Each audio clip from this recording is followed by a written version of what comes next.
Welcome to another episode of 50 Shades of Shilamida. I am super excited for my guests this season. We have the most amazing lineup of people coming in to teach us everything about wealth, wellness, manifesting, love, abundance, and all the things. I am your hostess, Shilamida. Thank you for joining me week after week on your favorite podcast station and on YouTube. Very exciting to be expanding my horizons. Today, I'd like to introduce a really fun and amazing guest. I'll tell you the story of how we know each other. But his name is David Mainenti. He is a triple board-certified acupuncturist, a Chinese herbalist, and Oriental Medicine practitioner with over 25 years experience in integrative health and well-being. David is a scholar of the Daoist thought and expert provider of a wide variety of classical arts, including acupuncture, acupressure, herbal medicine, aromatherapy, Eastern nutrition, reflexology, massage, bodywork, qigong, yoga, meditation, Feng Shui, Jing, palmistry, and astrology. David attained his master's degree in Honolulu, Hawaii, where I'd like to be right now. He also studied Qigong and Daoist principles with Master T.K. Shi in New York and Daoist cultivation practices with Healing Tao USA senior instructor Ron Diana in New Jersey. David's teaching style is fashioned from the history of these rich lineages and their ability to provide you with an innovative roadmap towards success, well-being, happiness, and peak performance. David is currently writing his PhD dissertation on information studies and digital Chinese medicine at the Palmer I School of Library and Information Science at Long Island University. What an introduction. Welcome to the show, Mr. David Mainenti. How are you today? I'm great. How are you today? I'm excellent. I'm super excited to have you here on my show, starting off the new year, new season with you, just in time for the Chinese Lunar New Year. Totally. We have a lot in store. It's a big period coming up for everybody on the planet, and it's always good to know a little extra about yourself and what's in store. Yeah. So just for the audience, so they know a little background on how we know each other, it was probably 12 years ago, maybe 11 years ago, that I was in acupuncture school and I had a nutrition class on my schedule for the day. And I show up to class with my Dunkin' Donuts, egg white and cheese on an English muffin. Do you remember this? I do. And my coffee light and sweet. And here comes David, and he is decorating his desk with all of these green vegetables, like vegetables I've never seen before in my life. And I'm like, what is this guy doing? And I still am, a little bit of a ball buster. And the whole time I was heckling him. And he says to me, "What are you eating?" And can I tell you that was the last day I ever ate an egg white and cheese on an English muffin. I think it was the last time I ever ate at Dunkin' Donuts. You opened my eyes wide open. I had no idea how nutrition worked in the body, how important it was to eat fruits and vegetables, and the chi, the energy that comes off of food. So I'd love to start there if you want to help me out and help the audience to understand a little bit about nutrition and what they should know, what they should look for, and what they should do. Sure. I think nutrition is, a real lifelong journey that starts for some folks, very young, for others later in life. Sometimes it's tied into, maybe a crisis or an illness or an injury or something to that extent. But, that phrase that we are what we eat, I think is, very important to understand, particularly, after the pandemic and everything that's gone on. Access to healthy food is something that not everybody in the world has. And we're very fortunate, in the tri-state area in the United States to have a plethora of options as it pertains not just to being able to buy, whole fruits and vegetables ourselves for cooking, but also to have so many options with respect to Uber Eats, DoorDash, you can order healthy food pretty much anywhere in the country right now.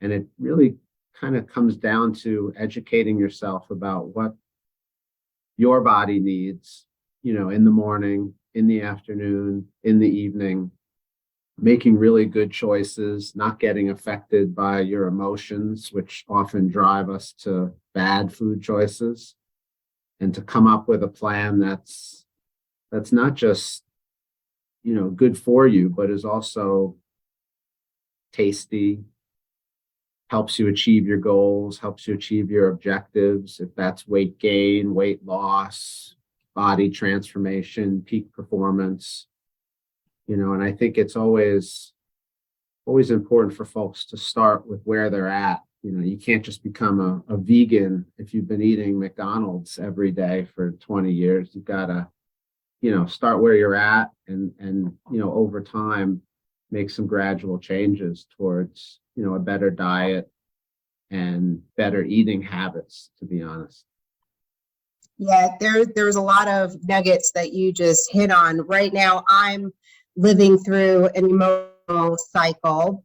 Prior to the new year, I had lost a ton of weight, was in the best shape of my life. I stopped drinking alcohol. I stopped eating sugar, no gluten, no grains, no dairy, all the things. And then it was honeymoon season. So it was honeymoon number one, Thanksgiving, and the holidays, then family vacation, then honeymoon number two. So it's just been like a whirlwind. And I've put on like 15 pounds since the wedding, which like nobody would really believe. You can't really see it per se because of the way that the weight has come back on. But I'm finding that I'm in some kind of emotional cycle right now.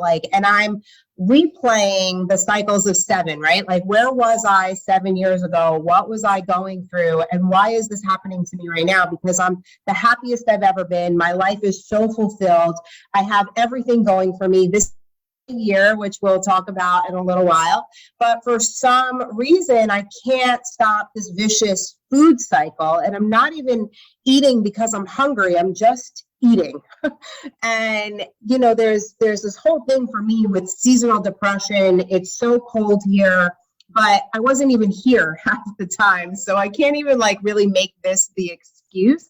But maybe you can touch upon that a little bit, because I'm sure a lot of my audience is an emotional eater or are going through cycles and they don't even understand what that is. Yeah, no, I think the holidays really bring up a lot for folks, preparing for them, going through with them, and then, the kind of lull that takes place after they're done. And we've got this, horrific winter ahead of us to deal with no holidays, no vacation days, other than if you can get away for a break when the kids are off and stuff like that. So I think you're not alone in terms of how you feel right now. I mean, that's really why they call it dry January. It's this idea that, January is the time to make some of those changes and to really start your year off as best as possible. I think cutting out alcohol is great. I think it's boring though. So I think you have to be careful of, what you're trying to get out of things. And again, not really being too hard on yourself, right? Putting on 15 pounds, losing 15 pounds. I mean, these things can happen in a month's time if you're really disciplined or not disciplined. So it's less about, to me, the number on the scale and more about, how you're feeling when you wake up every morning, and, what's driving your food and your beverage choices, right? Somebody once said to me, eat when you're hungry and drink when you're thirsty. Now that sounds so simple, but that's like step one.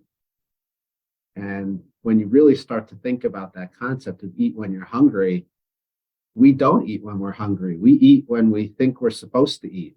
And Right. That's sort of the beginning of the whole problem of diet in general, is this idea that, we're a scientific experiment, this human body, and we need fuel to allow this real precision machinery to work.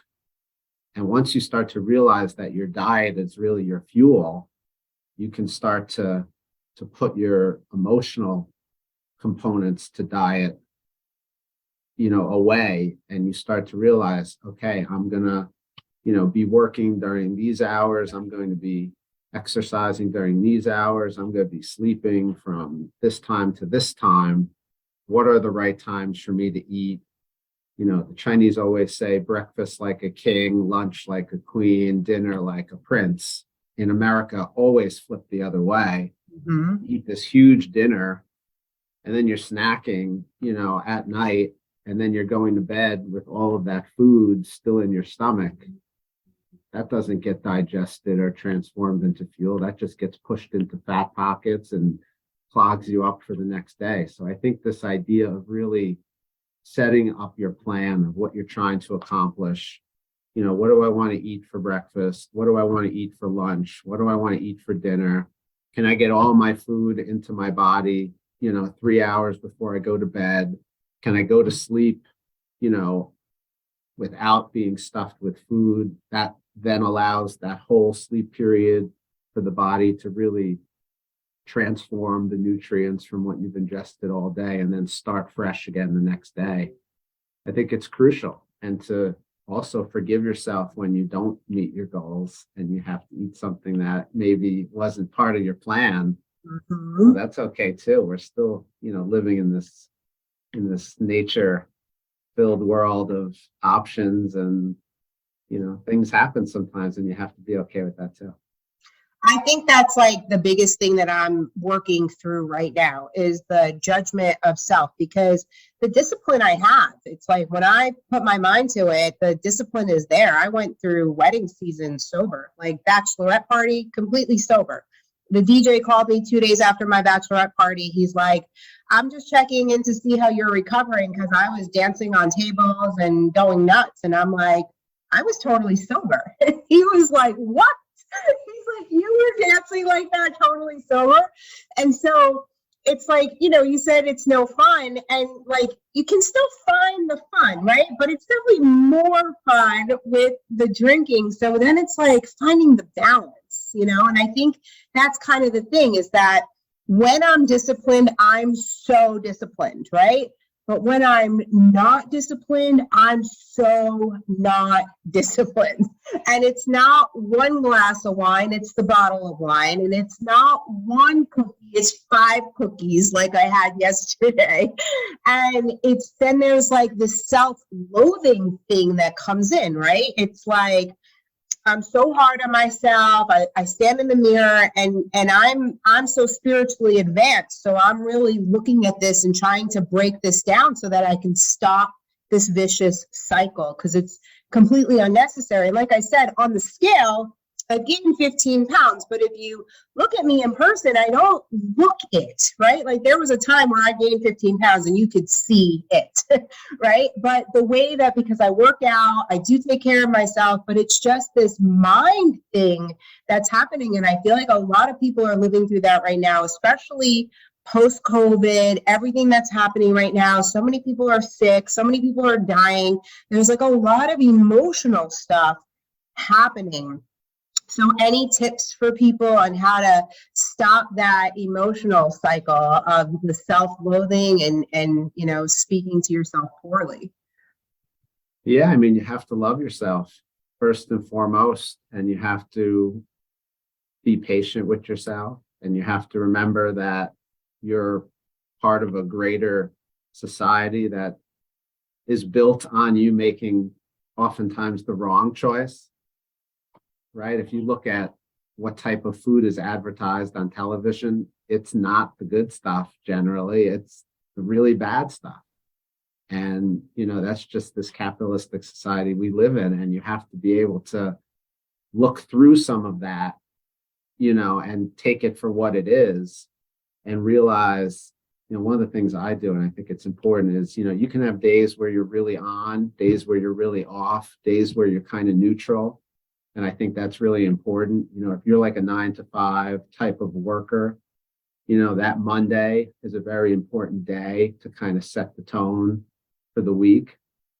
If you're somebody who works, let's say in hospitality on the weekends, your day might not be Monday. Your day might be, you want to start your Friday off correctly. So I think your life is very important to design your food plan around, as opposed to adopting some type of dietary plan that then you force into your kind of schedule.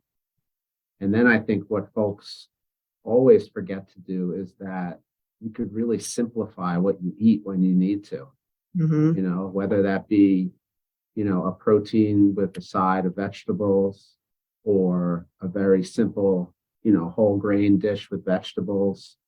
They're cheap, they're easy to prepare, they can be ordered out.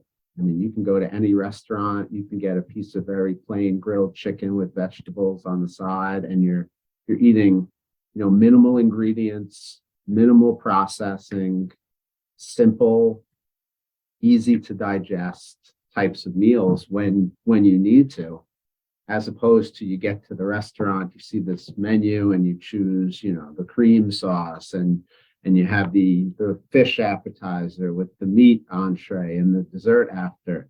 Those are okay on certain days where you're celebrating or where you're going to enjoy that. But if you're in these self-loathing kind of patterns and you've got that menu right in front of you, making those simple choices is always easy to do. And it's just like a little switch you can train in your brain that says, all right, today is the day that I'm going to keep this really simple. And, when you're chewing your food and you're eating that food, it's good for you. Yeah. And when you're eating those foods that maybe you don't know are good for you, well, you have to enjoy the pleasure of that. And if you can't enjoy the pleasure of that, then you shouldn't be eating those foods to begin with. And now it becomes this whole psychological thing that America has with food. And trying to undo that slowly is really the key to a better diet, because again, we're just influenced by consumerism as it pertains to food. Packaging of food is so fake. I mean, you don't need packaging on carrots. They look like carrots. They, cut like carrots. They taste like carrots. It's easy, but you're not going to see some commercial on TV for carrots. You're going to see a commercial on TV for Pepsi. Right? So I think keeping things simple, really minimizing the complexity of the ingredients, learning how to cook at home, 1 meal a week to 2 meals a week to 3 meals a week, building yourself up, having healthy snacks when you need them so that you're not, making poor decisions because you're starved. I think developing like a nice weekly plan like that is important, and then rewarding yourself when you achieve your goals, and having something that's not on your schedule or on your menu, and having fun is important too. Right. So your class, that class where you decorated the table with the greens, that has stuck with me forever. I tell those stories a lot. So you're in my teachings often. And, you made it very clear that day to me that breakfast that I was eating, the egg white and cheese on an English muffin, was not alive, right? Like there was no chi energy in that. And I really didn't understand that. I was in acupuncture school, I had no idea about how energy works. And so can you cover with us a little bit why fruits and vegetables are so important and what's happening in our society right now? I don't know if you saw the government released, I don't even know if it's real or not, but it's circulating around right now where Lucky Charms is healthier than a steak. This food pyramid that they've sent out is completely ridiculous. And we need to take it back to the fruits and vegetables. Can you share a little on that? Yeah, definitely. But I will tell you that in my dissertation research, you can design a study to prove anything you want. I can design a study that proves your lamp to the left of you is a talking human, and I could probably get someone to publish that if I wanted to. And so that's science, right? Science, quote unquote. Yeah. Right. So I think, and whenever we talk about energy, that's the main problem with chi and with prana, with mana, is that, it doesn't meet the scientific model of being able to be seen or measured or tested. It's something that we feel. And, all these ancient cultures all have in common the fact that there's this energy inside us, inside all living things, that provides life for us. And as a result, it makes sense that if you're going to eat things, you should eat things that are alive, were recently alive, were living, and grown and processed after they were harvested in ways that preserve their energy, aka not frozen, fresh. There's a lot of farmers markets around now. Those markets are going to have options that are much fresher than, let's say, a supermarket. There's going to be specialty markets that may have options that your traditional grocery store don't have.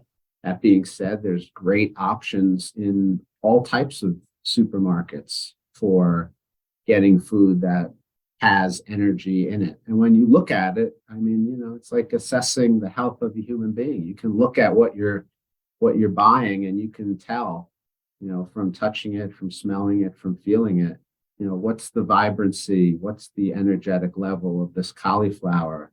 Is it nice and white, and is the florets, really beautiful, or is it brown and limp and falling apart? And you could start to use your mind's eye to cultivate yourself in making those choices. Similar, if you go to a 3 Michelin star restaurant, it doesn't matter what they're using. You are getting food art that has a high quality of energy in it. Maybe not healthy food energy, but still the creativity of a chef, of a human being preparing this food and choosing those ingredients and giving it to you, on a beautiful plate with beautiful cutlery. That's good energy too.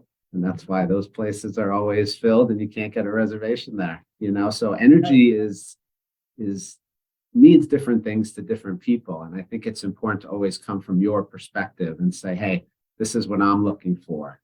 But if you're walking around sluggish, if you're tired all the time, if you hate your body, if you don't like how you feel, well, that's a great time to make a change and start to think about, wow, I'm going to look at, food options that don't make me tired, that don't look sluggish. I'm going to make choices that look energetic and upbeat and uplifting. And then you're going to transfer all of that into your human being as you start to eat that stuff. Mm-hmm. I love it.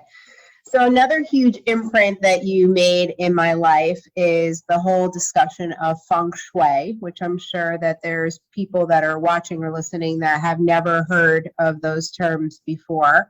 But for those listeners who are new to my world, I spent the last 10 years as a licensed acupuncturist. That's how David and I met. He was one of my teachers. And during my practice as an acupuncturist, anytime somebody would come to me with fertility issues, I would always bring up your theory of the Feng Shui calendar and how you need to be in that trigram, right? And so I would always let the patient know that if there is a blockage or it's emotional, that we'll be able to get you pregnant pretty quickly.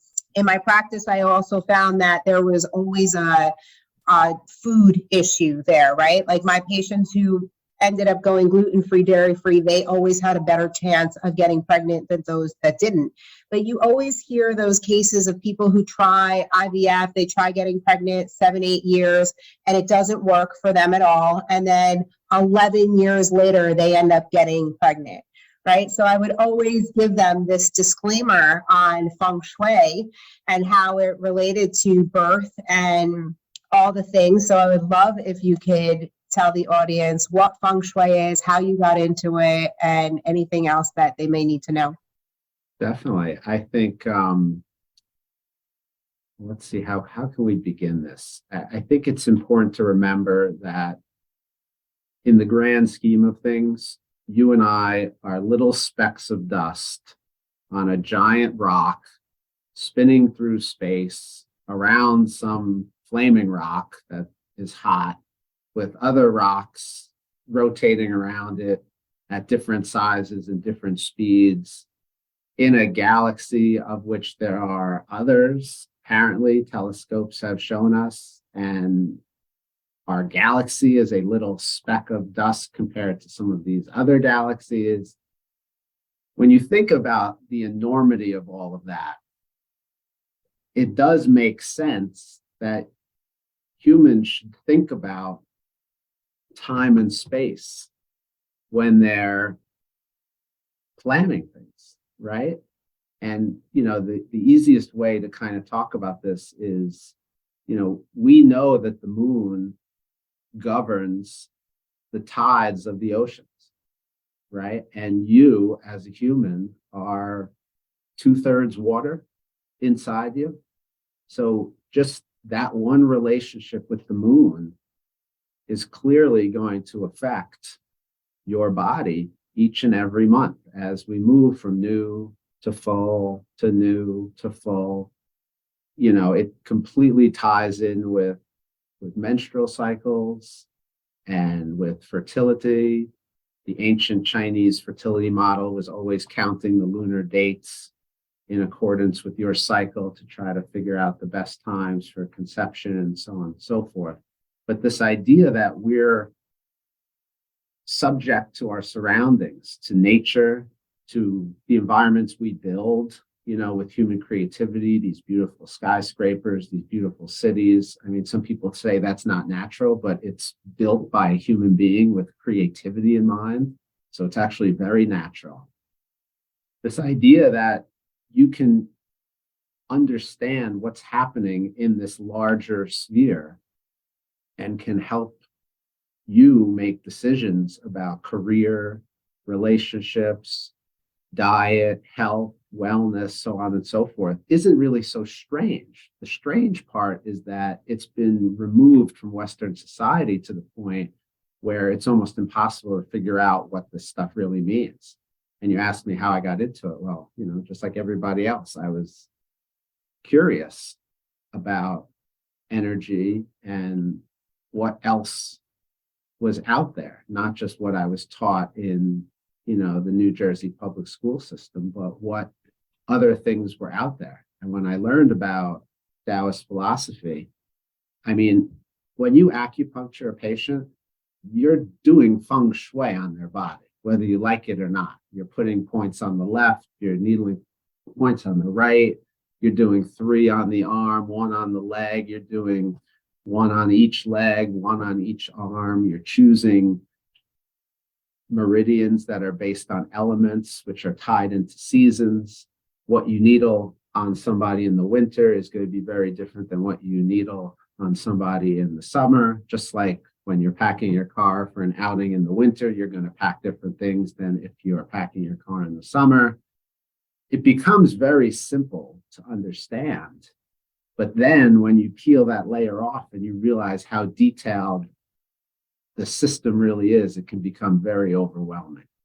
And I think that's a big part of the problem with the words Feng Shui. It's just so big and so overwhelming and so foreign that it becomes difficult for people to understand that, the direction your bed faces makes a difference each year. The direction your desk at work faces makes a big difference because you're not sitting or laying on anything that's stable. You're on a moving object that's traveling very fast.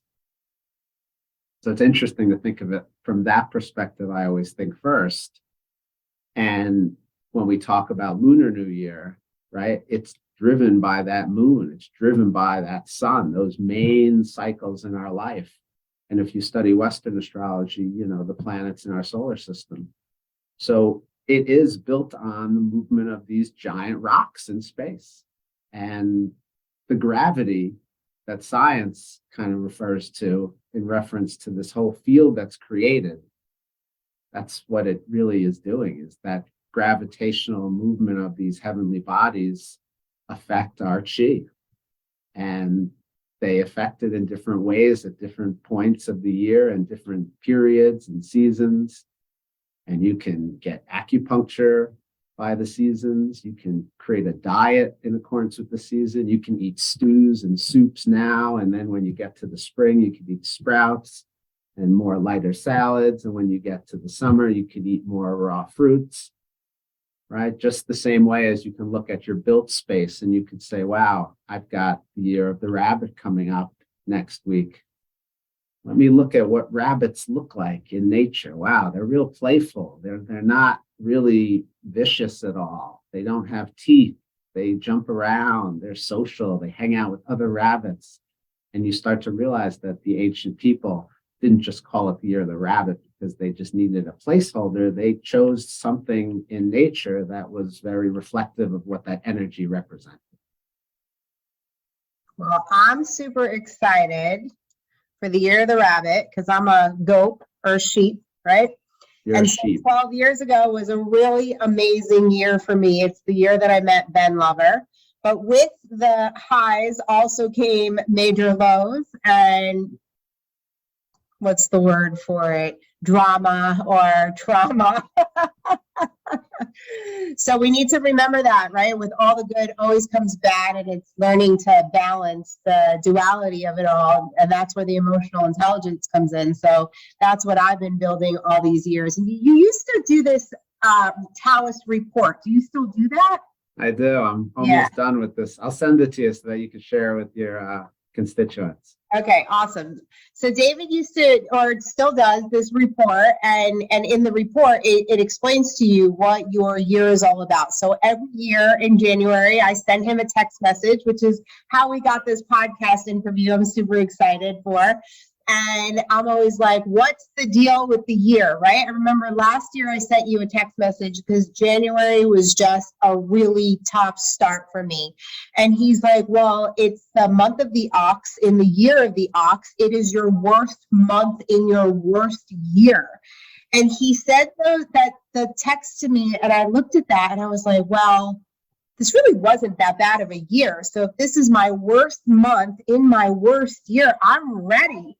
And then you said to me, 2022 is a transition year for you. Hold off on doing anything big because your big moves are going to be in 2023. So I always hold on to the things you say because they're always spot on for me.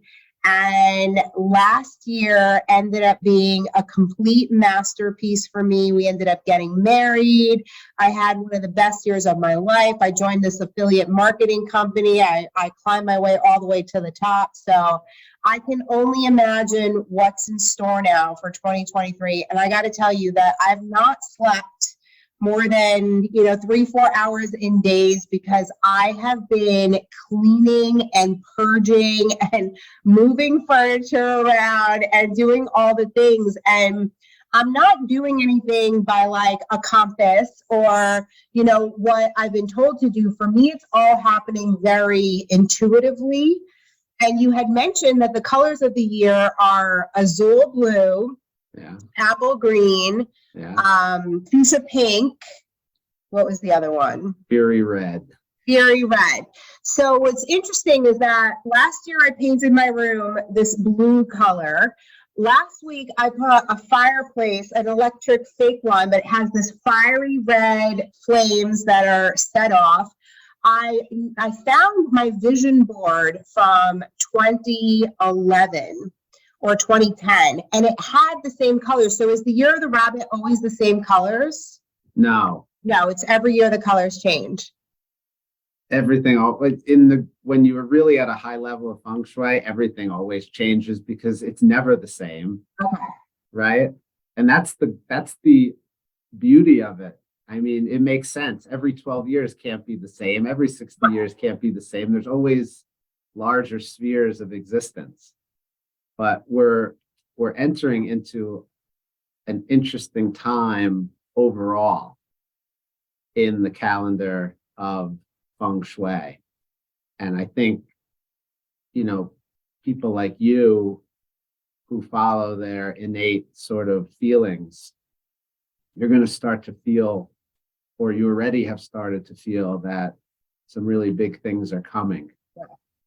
If you look at society in general, you can start to see that we're nearing the ends of kind of what I would call like the television phase, the media phase of our existence. If you think about the 50s, 1950s, how big of a change the introduction of television was.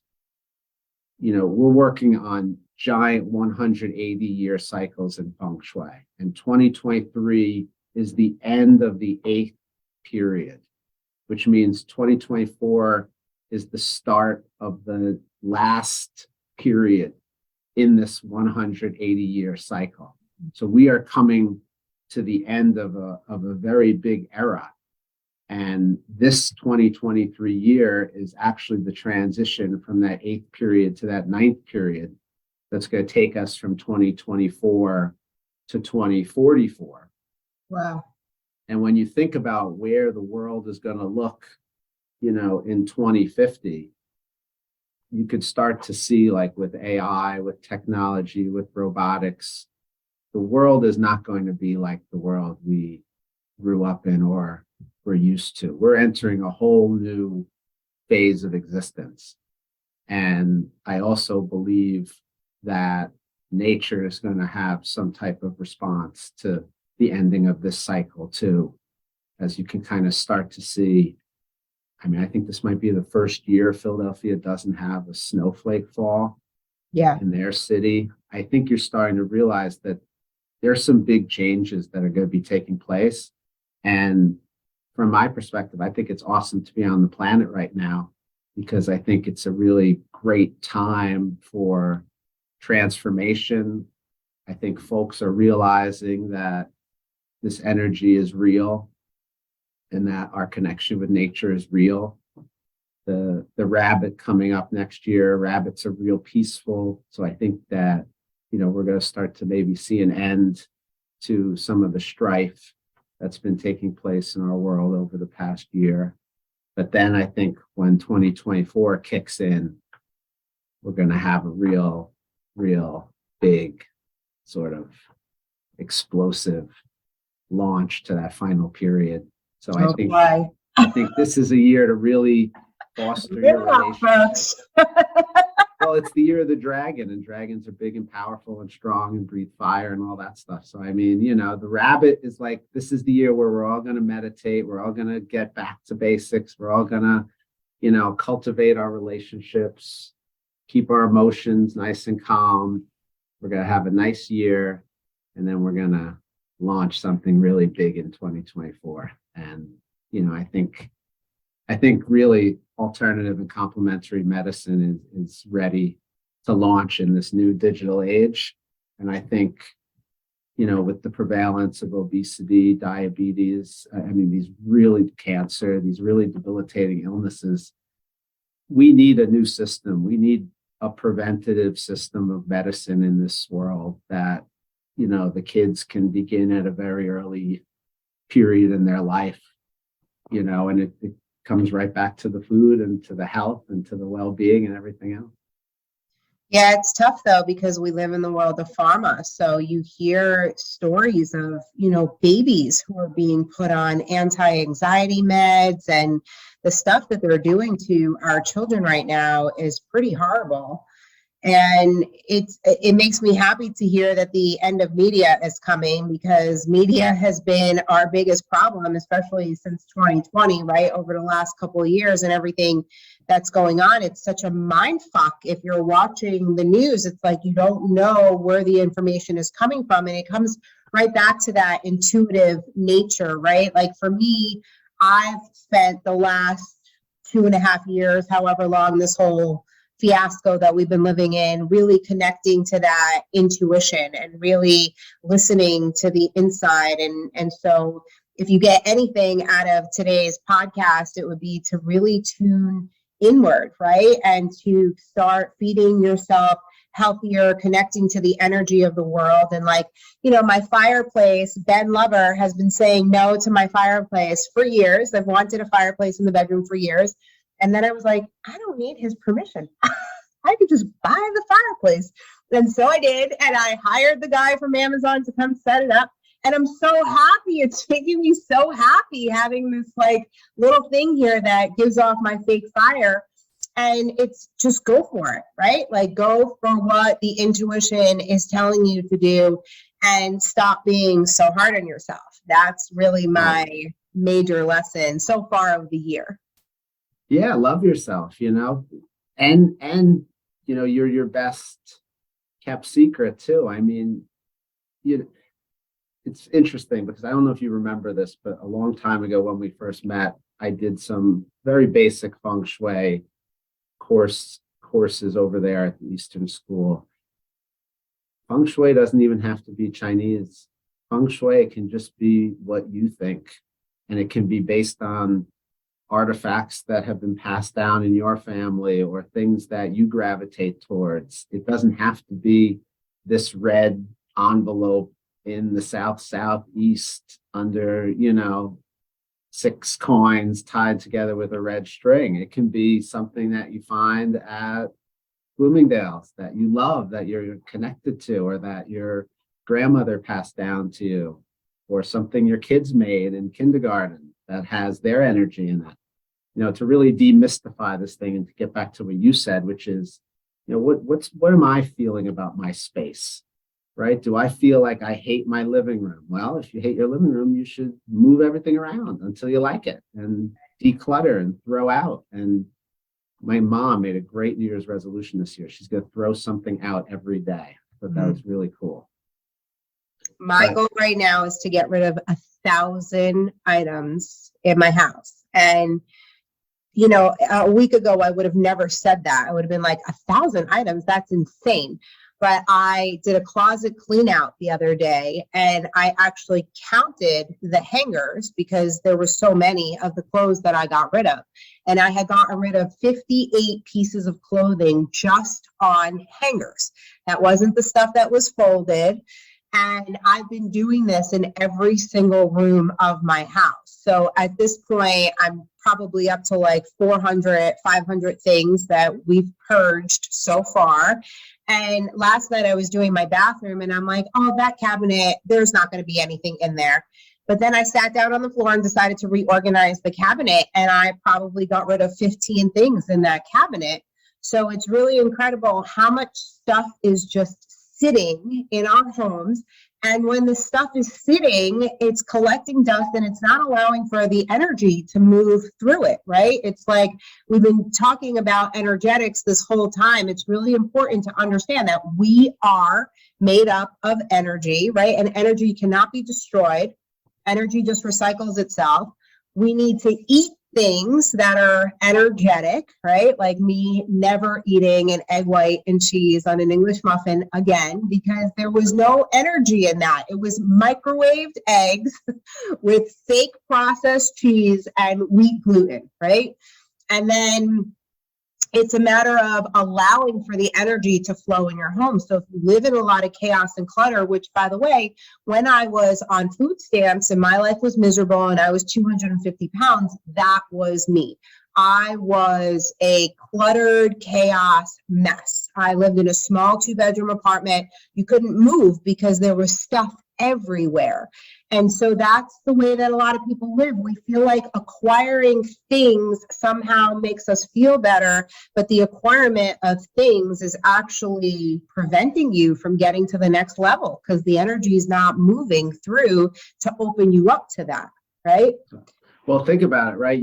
We're made up of molecules, right?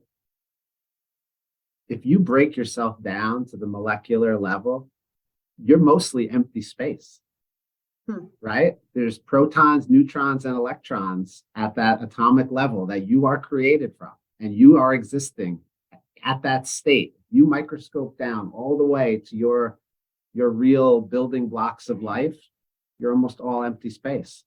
So why would you want to clutter your living space if your natural existence is free and open and, empty as well? And I think that's always a really fascinating way to look at this, is that I'm going to go down to this molecular level of myself and compare it to my living space and see how I'm the same or how I'm different and see what kind of changes I need to make.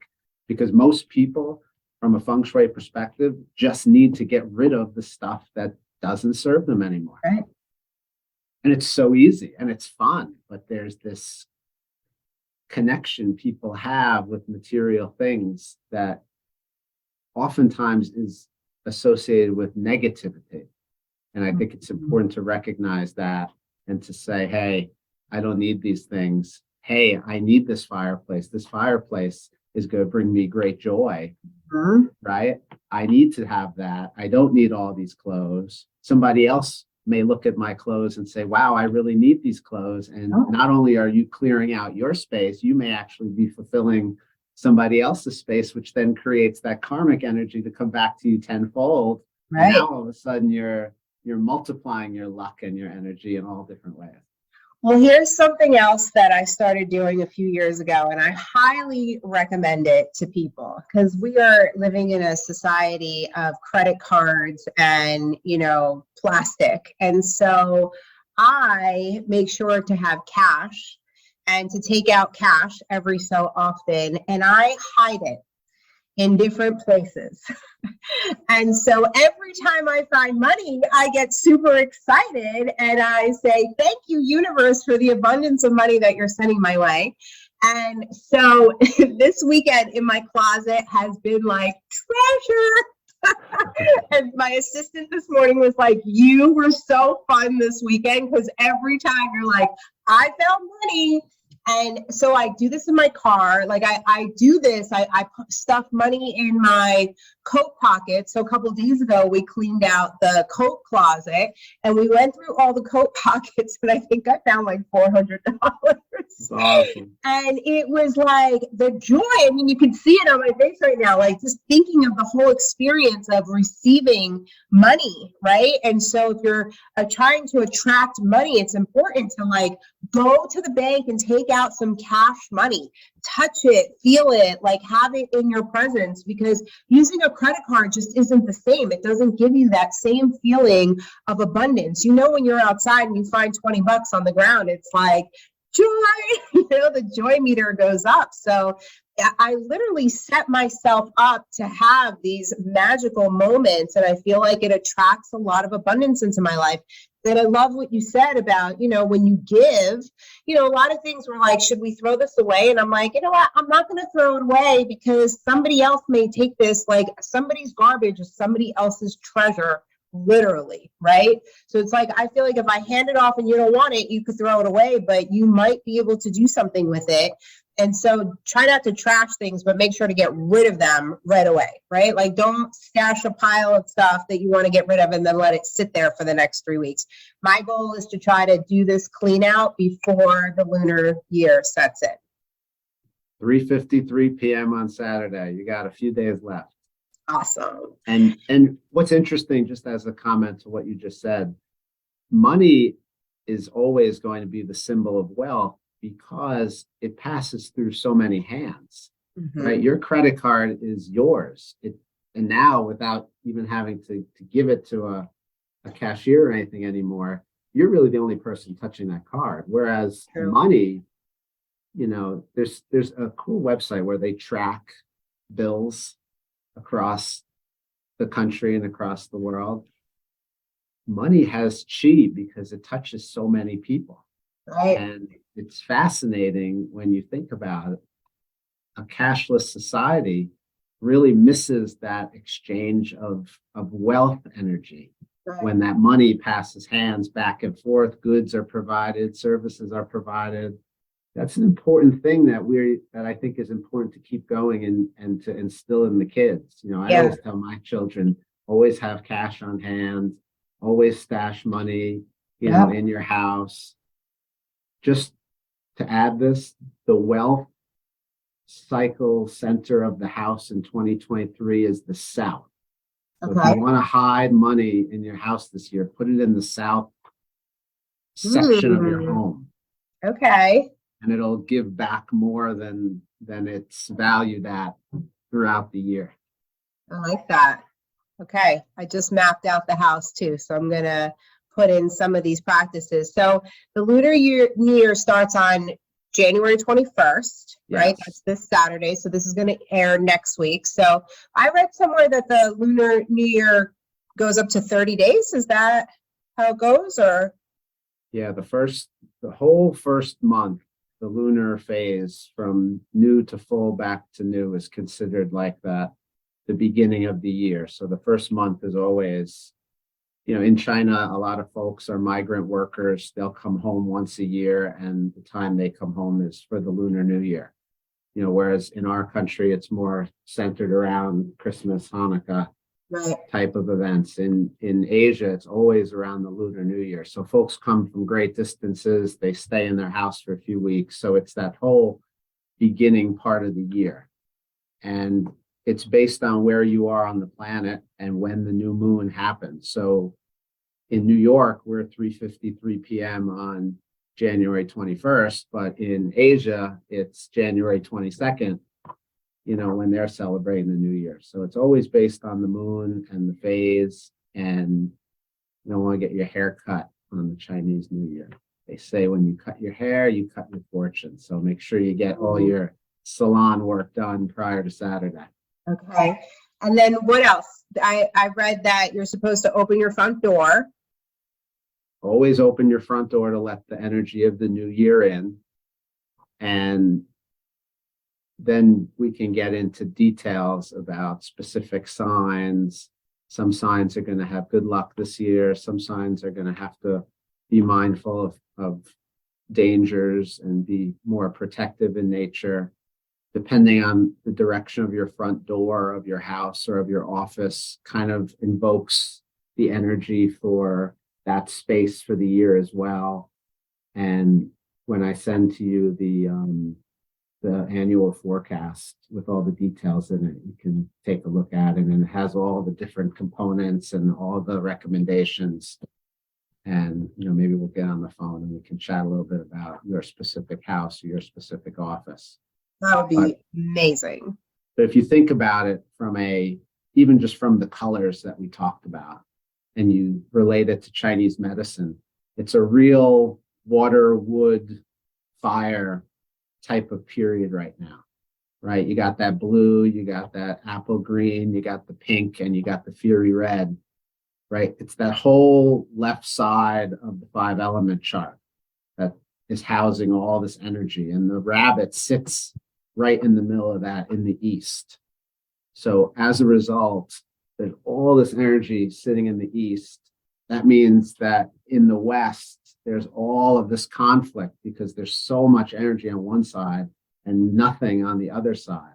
So this year is a big east-west problem. So a lot of these kind of political things that started in 2022 with China, with Taiwan, with Russia, their kind of misunderstanding about Western culture and Western culture's misunderstanding of Eastern culture, that's still going to continue, but it's going to continue in a more peaceful type of fashion. From a Feng Shui perspective, what that means is that the north and the south of the house is the real good luck places to foster, if you're looking to make a career move, if you're looking to make some type of new investments, or let's say you're looking into potentially getting more serious with somebody, or, making some type of contractual arrangement with another party, you can start to look at this north-south alignment and use that to your benefit. Meaning, and for some folks, this sounds crazy, but you may want to, let's say you sign a really big contract, right? Millions of dollars, promotional contract, let's say. The day you sign that is important.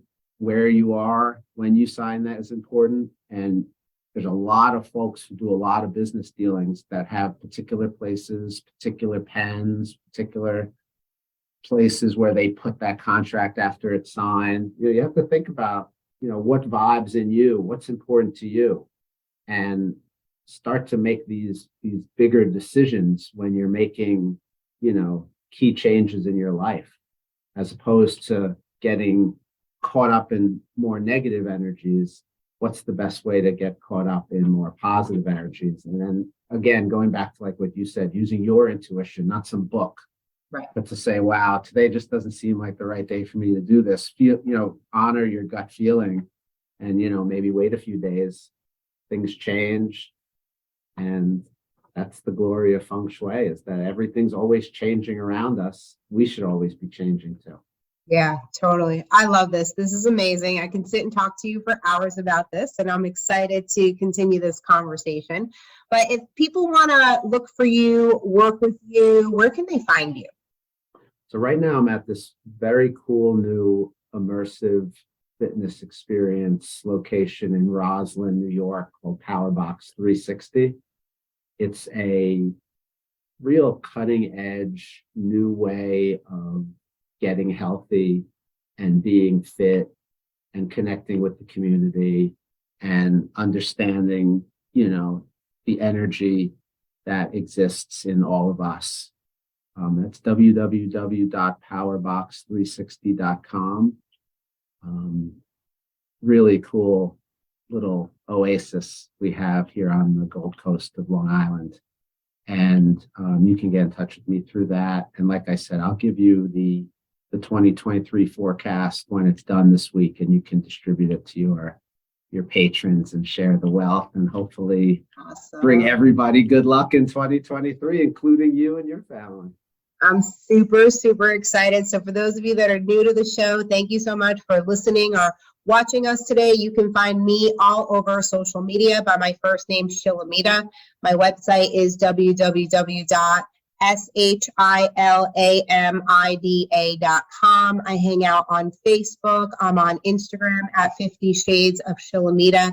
The show is now on YouTube, so you can also watch us instead of just listening to us. For those who are more visual like I am, I'm a visual learner, not a listener per se. I'm really excited to see what's in store for us this year. For anybody that wants Mr. Mainenti's forecast for the year, reach out to me on social or through the website, and we'll be sure to get that to you. Thank you so much, David, for spending this hour with me today. It was great to see you. I'm excited for more. You're the best. We can always catch up in the future. Just let me know. Awesome. Thank you so much. I'm definitely going to come stop by and check out your new place too. Sounds great. Yay. Thank you. Bye, everybody.